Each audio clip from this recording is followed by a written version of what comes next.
Kali ini kita akan belajar mengenai sistem respirasi manusia, tentang organ-organ penyusun dan gangguan-gangguan pada sistem respirasi manusia. Jadi, pada sistem respirasi manusia terdapat organ-organ yang menyusun sistem tersebut. Di antaranya ada rongga hidung, rongga mulut, faring, trakea, bronkus yang terdiri atas bronkus kiri dan kanan, paru-paru yang terdiri atas paru-paru kiri dan kanan, serta diafragma.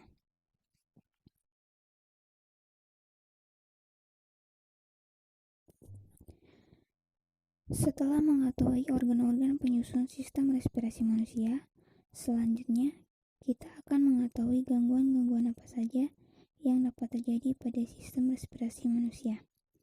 Gangguan yang pertama dan tidak asing lagi bagi indera pendengaran kita adalah flu. Nah, flu merupakan gangguan pada sistem respirasi manusia berupa infeksi virus influenza yang menyerang hidung, tenggorokan, dan paru-paru. Penyebabnya adalah penularan virus influenza itu sendiri melalui mulut dan hidung, percikan air liur penderita di udara yang dikeluarkan ketika bersin atau batuk. Nah, bagaimana kita mengetahui seseorang akan atau telah menjadi penderita flu, yaitu melalui gejala-gejala yang dapat kita lihat padanya, antara lain sakit kepala, hidung tersumbat, pilek, dan demam. Bedanya dengan batuk pilek biasa adalah si penderita tidak membaik setelah 2 minggu atau penderita membaik tapi dalam kurun waktu sebentar dan kemudian kembali memburuk. Nah, jika demikian, segera ke dokter untuk menghindari terjadinya komplikasi seperti paru-paru basah, gangguan jantung, meningitis, atau infeksi virus pada otak. Gangguan yang kedua adalah asma. Asma merupakan penyakit jangka panjang kronis yang terjadi di saluran pernapasan berupa peradangan dan penyempitan saluran pernapasan akibat lendir berlebihan sehingga menimbulkan sesak atau sulit bernapas.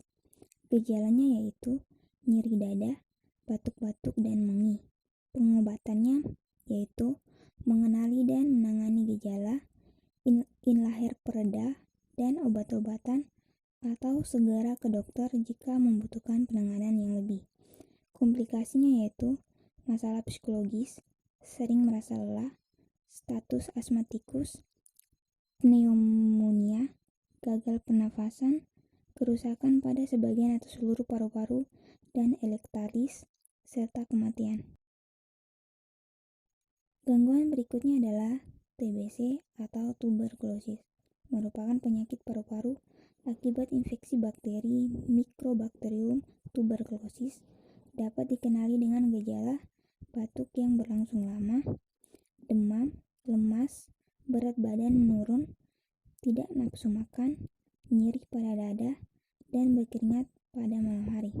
Tindakan pengobatan yang dapat diambil yaitu melakukan pemeriksaan dahak, ronsen dada, tes darah atau tes kulit, patuh mengonsumsi obat sesuai resep dokter minimal 6 bulan jika telah terbukti atau telah positif TBC.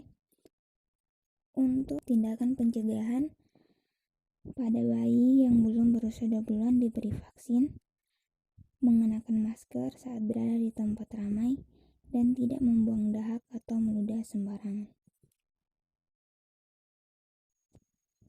Gangguan yang berikutnya adalah pneumonia, yaitu peradangan paru-paru yang disebabkan oleh infeksi. Gejalanya berupa batuk, demam, sesak napas, menggigil, dan kelelahan. Penyebabnya adalah infeksi bakteri, virus, dan jamur. Pengobatan yang dapat dilakukan adalah dengan menyesuaikan penyebab dan tingkat kondisi yang dialami penderita. Pencegahan yang dapat dilakukan yaitu menerima vaksin flu dan pneumonia, menjaga pola hidup sehat. Gangguan berikutnya adalah bronkitis. Bronkitis merupakan peradangan pada saluran utama pernapasan atau bronkus yang disebabkan oleh infeksi.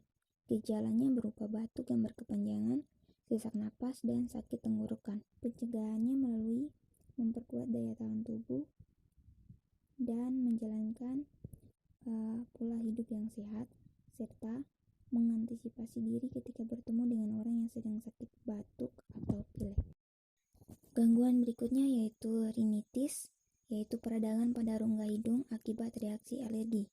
Gejalanya yaitu bersin-bersin, hidung gatal dan tersumbat, ruam di kulit, mata memerah dan berair, serta sakit tenggorokan.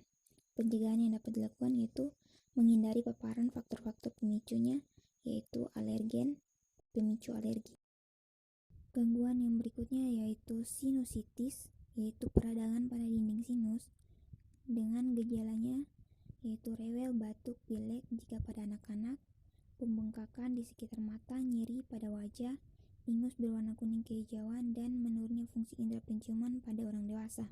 Pencegahan yang dapat dilakukan yaitu menjalankan pola hidup sehat dan melakukan imunisasi flu sesuai jadwal. Dan gangguan yang terakhir yaitu laringitis. Laringitis merupakan peradangan pada laring dengan gejala rasa tidak nyaman pada tenggorokan, tenggorokan kering dan sakit, batuk, demam, serta suara serak atau bahkan menghilang. Pencegahan yang dapat dilakukan yaitu banyak minum air putih, menghirup inhaler mentol, berbicara dengan perlahan, menghindari paparan alergen, pemicu alergi. Berdasarkan topik kita hari ini, maka kesimpulan yang dapat kita ambil adalah yang pertama, organ-organ penyusun sistem respirasi manusia antara lain rongga dan lubang hidung, rongga mulut, faring, laring, trakea, bronkus yang terdiri atas bronkus kiri dan kanan, paru-paru yang terdiri atas paru-paru kiri dan kanan, serta diafragma. Dan yang kedua yaitu gangguan-gangguan pada sistem respirasi manusia antara lain flu, asma, TBC atau tuberkulosis, pneumonia, bronkitis, rinitis, sinusitis, dan laringitis. Sekian pembelajaran kita hari ini, semoga bermanfaat dan sampai jumpa.